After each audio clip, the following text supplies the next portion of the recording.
Bienvenue sur Africa 24 dans cette nouvelle édition du Morning News. Voici les titres de l'actualité. Le président sénégalais Bassirou Diomaye Faye choisit la Gambie pour sa deuxième visite officielle à l'étranger. Un déplacement qui s'inscrit dans le cadre de la consolidation des liens historiques entre les deux pays. Plusieurs délégations africaines étaient réunies ce mardi 23 avril à Paris pour participer au forum Investir en Afrique. Un rendez-vous d'affaires pour présenter les potentialités du continent africain et attirer davantage d'investissements directs à l'étranger. Et le championnat féminin de basketball a livré son verdict au Cameroun. Les joueuses des forces armées et police remportent ce tournoi en battant le Daniel Battiston. Un sacre qui met fin au règne du club Overdose Up Station, 5 fois champion consécutif. Diplomatie en première ligne au Sénégal, le président Bassirou Diomaye Faye, tout fraîchement élu, a commencé ses déplacements à l'international. Après la Mauritanie, c'est la Gambie qu'il a choisi comme deuxième destination. La visite à son homologue Adama Barrow le 20 avril s'inscrit dans le cadre de la coopération multiforme entre le Sénégal et la Gambie. Plus de détails avec Pauline Minka. Pour sa deuxième sortie officielle, le président sénégalais Bassirou Diomaye Faye s'est rendu en Gambie où il a été reçu par son homologue Adama Barrow samedi 20 avril 2024 à Banjul, la capitale gambienne.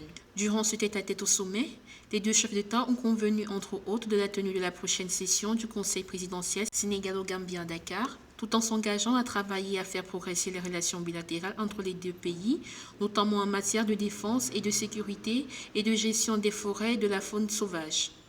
Un autre moment solennel où le président Bassirou Diomaye Faye et moi sommes entretenus afin d'affirmer la volonté de continuer à travailler ensemble pour faire progresser nos excellentes relations bilatérales. Les deux chefs de l'État se sont également engagés à intensifier la consultation au sommet afin de mettre en œuvre les accords signés en matière de sécurité, de défense, de gestion des forêts et de la faune sauvage et de commerce. Le Sénégal et la Gambie sont inextricablement liés par l'histoire, la géographie, la culture, les aspirations communes en matière de développement. Au plan commercial, la Gambie figure sur la liste des principaux clients du Sénégal dans la zone CEDEAO en 2022, avec des exportations estimées à 110,7 milliards de francs CFA, soit 8,7% des exportations intracommunautaires. La visite du président sénégalais en Gambie s'explique tout simplement par la position géographique de ce pays qui est enclavé à l'intérieur du Sénégal et cette position géographique a des conséquences sur l'intégrité territoriale. Vous avez aussi le cas économique. Les deux homologues se sont félicités pour les efforts déployés afin de renforcer davantage leur coopération. De ce fait, le président Adama Barrow a renouvelé son invitation à Bassirou Diomaye Faye pour le 15e sommet de l'Organisation de la coopération islamique qui se tiendra du 4 au 5 mai 2024 à Banjul. La frontière commune que partagent le Mali et la Mauritanie est source de tensions depuis mars 2022 en cause des incidents sécuritaires. Pour réchauffer les relations diplomatiques entre les deux pays, une rencontre s'est tenue le 20 avril entre le président de la transition du Mali, Assimi Goïta, et le ministre mauritanien de la Défense, Anana Ould Sidi. Le point avec Nathalie Moho. Le Mali et la Mauritanie ont entrepris des mesures de décrispation diplomatique. Lors de leur rencontre le 20 avril 2024, le président malien Assimi Goïta et le ministre mauritanien de la Défense Anana Ould Sidi ont reconnu la complexité de la relation entre les deux États voisins. En 72 heures, un ballet diplomatique a animé les liens entre la Mauritanie et le Mali, qui a rappelé son ambassadeur à Nouakchott, Mohamed Debassi, le 19 avril 2024. J'ai l'insigne honneur d'être reçu par son Excellence le colonel Assimi Goïta, président de la transition, chef de l'État de la République du Mali, à qui j'ai transmis un message de son frère, son Excellence Mohamed El-Cheikh Ghazouani, président de la République islamique de Mauritanie. Ce message a trait aux relations fraternelles, séculaires et qui unissent nos deux pays frères.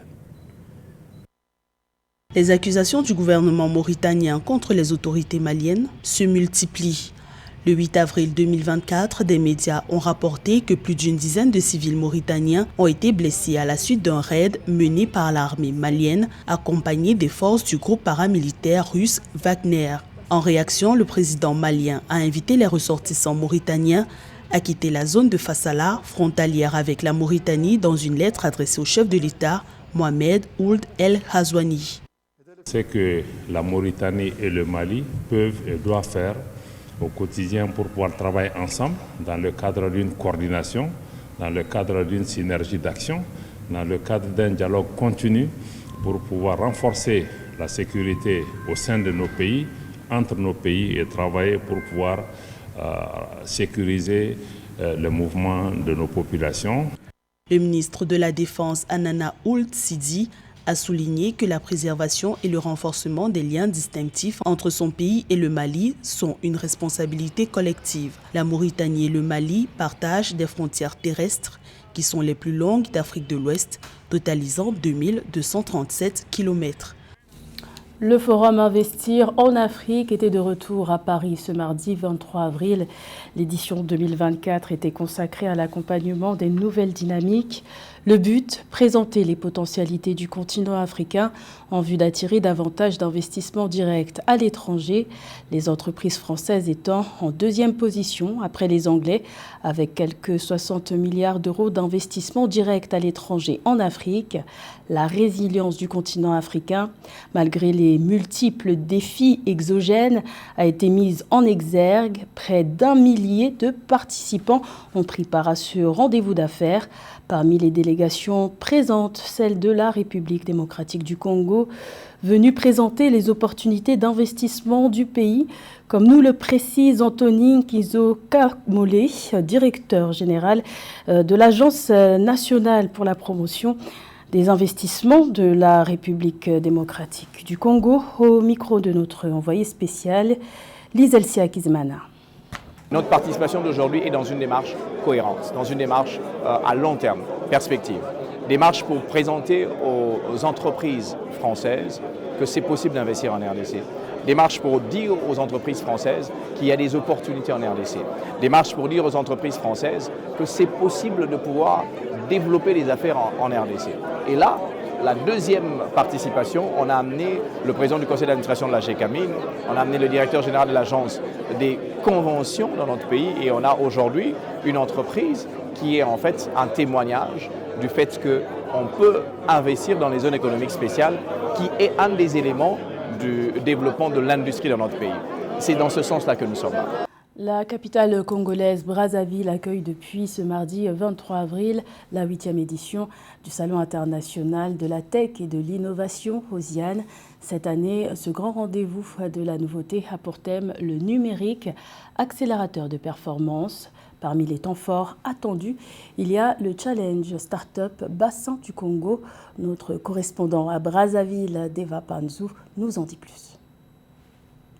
Depuis 8 éditions, le Salon international de la tech et de l'innovation OSIAN s'est affirmé comme le rendez-vous incontournable des acteurs de l'écosystème numérique d'Afrique centrale. Ainsi, du 23 au 24 avril, c'est à Brazzaville, la capitale de la République du Congo, que vont se discuter les questions sur la base du contexte international marqué par les évolutions technologiques, les besoins des utilisateurs, des gouvernements, des entreprises publiques et privées, tout en répondant à la vision stratégique du Salon OSIAN.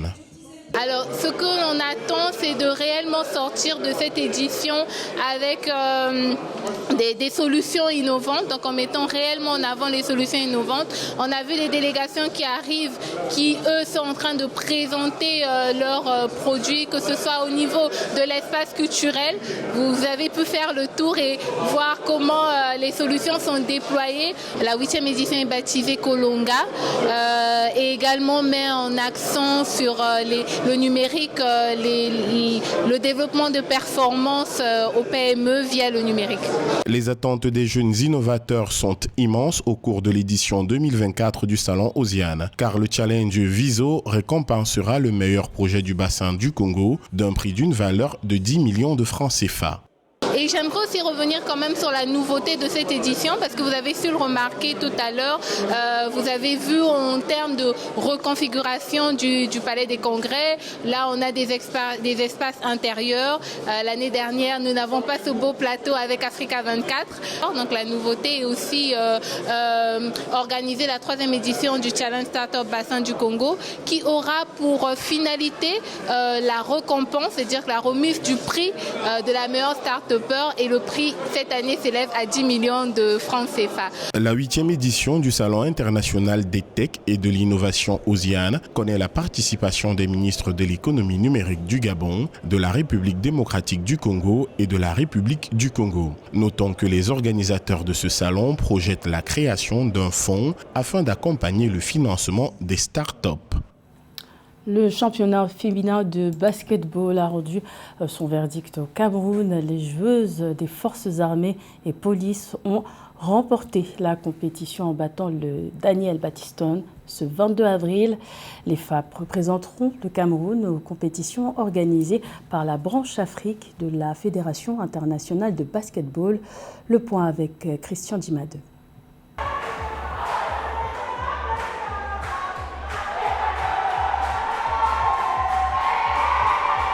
L'équipe féminine des forces armées et police remporte le championnat camerounais de basketball féminin. Le 21 avril 2024, dans la salle de l'école américaine de Douala, FAP a disposé de son principal challenger, Daniel Battiston, 65-45. Le sacre de FAP met fin au long règne de Overdose Upstation, 5 fois champion consécutif. Je ne peux que féliciter les joueuses parce qu'elles ont vraiment assimilé ce qu'on voulait.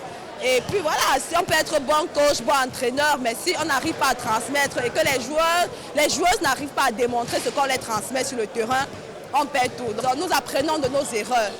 Donc en fonction des matchs manqués, nous tirons les fautes, les erreurs que nous avons commises et puis nous essayons de les arranger pendant les entraînements. C'est pour cela que nous avons eu à remporter nos 6 matchs pendant ces Final Four. Après une phase régulière du championnat pénible, ponctuée par 4 victoires et 3 défaites, Forces armées et police se transforment en une machine de victoire et bat tous ses adversaires en phase aller et retour du Final Four. Pour cette dernière étape du championnat, les recrutements des joueuses étrangères, l'internationale nigériane Kem Akarewe et la guinéenne Fatima Tadjalo sont venus apporter de la puissance et de l'explosivité au jeu du club. Je dirais qu'il ne suffit pas seulement d'avoir le renfort, mais il suffit aussi de savoir les utiliser. Et je pense que c'est sur ça qu'on a travaillé. Il ne suffit pas d'avoir, toutes les équipes peuvent avoir le renfort, mais comment est-ce qu'on les utilise? À quel poste elles évoluent? Comment est-ce qu'elles intègrent la dynamique de groupe? C'est de ça qu'il est question. Et nous pensons que les renforts que nous avons pris vraiment, nous disons un grand merci au président parce qu'il a vraiment permis que nous puissions faire le choix, que les techniciens choisissent vraiment ce dont nous avions eu besoin. Le titre de champion du Cameroun de basketball féminin ouvre les portes aux compétitions africaines, notamment l'African Women Basketball League, à laquelle Forces armées et police va participer pour la première fois. L'African Women Basketball League est un tournoi relevé qui met aux prises les 10 équipes issues des qualifications régionales. La dernière édition a été remportée par le club égyptien Alexandria Sporting Club. C'était le journal de la rédaction. Merci de l'avoir suivi. L'information continue sur Africa 24.